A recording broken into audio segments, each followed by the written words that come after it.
আসসালামু আলাইকুম শেখ। আমার একটা প্রশ্ন আছে বিদায় তাওয়াফ নিয়ে। তো আমি যেখানে আছি সেটা হলো আজিজিয়ায় হোটেলে।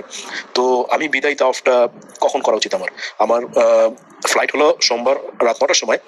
এখন আমি কি রবিবার ঈশার পরে ঈশার সালাতের পরে আমি কি তাওয়াফ করতে পারি? করে আমি আজিজিয়া হোটেলে যদি চলে আসি সেটা কি ঠিক হবে? আজিজিয়া তো ঠিক হারামের মধ্যে মনে হয় না পড়ে, আমি যতদূর জানি।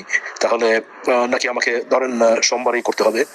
সোমবারে করলে একটু ডিফিকাল্ট হয়ে যায়, কারণ সোমবার সকালে করে এবং বাসে যাওয়া আসা করা, বাসের খুব সমস্যা, বাস পাওয়া যায় কিনা, প্লাস ট্যাক্সি তো নাই, ট্যাক্সি পাওয়া যায় না, এটা সমস্যা। তাহলে রবিবারে যদি করি তাহলে রবিবার আমাকে রাতে ঘুমাতে হবে, রবিবারে ব্রেকফাস্ট, আমার ডিনার, লাঞ্চ, ডিনার সবকিছু আমাকে করতে হচ্ছে এখানে করে, তারপরে সোমবারে আবার আমার ব্রেকফাস্ট লাঞ্চ করে তারপরে আমি হয়তো এয়ারপোর্টে যাবো আমি। তো এটা প্রায় 1 থেকে 1.5 দিন আমার স্টে করা হচ্ছে আজিজিয়ে। তো এটা কি বৈধ হবে? একটু যদি জানাতেন। আসসালামু আলাইকুম। ওয়ালাইকুম আসসালাম রহমতুল্লাহ বারাকাতু। মক্কা থেকে ভাই প্রশ্ন করেছেন যে ওনার বিদায় তওয়াফের বিষয়টা, যেটা আমরা শুনলাম।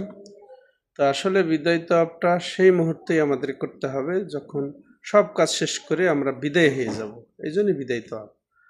তো ইচ্ছা করে স্বাভাবিকভাবে আমাকে রাত্রি যাপন করা যাবে না, অপেক্ষায় করা যাবে না, অলসতা করে আরাম আয়েশ করা যাবে না, চলে যেতে হবে। কিন্তু প্রয়োজনে আমি বিদায় তওয়াফ করে ফেলেছি, আমার ইচ্ছা চলে যাব, কিন্তু ওই গাড়ির কারণে, গাড়ির দেরি, বন্ধুর দেরি হচ্ছে, বিভিন্ন কারণে, এইভাবে জরুরি কারণে যদি দেরি করতে হয় তাহলে সমস্যা নাই, কিন্তু সাধারণত রাত্রি যাপন করা যাবে না।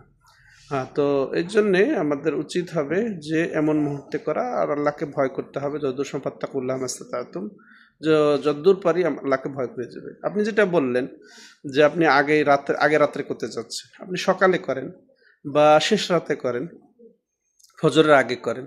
ফজরের আগে যেয়ে আপনি বিদায় তওয়াফ করে ফজর সালাত আদায় করে চলে আসেন। আর যদি সকালে করা যায় তাহলে আরও ভালো, সকালে করে আপনি চলে আসলেন।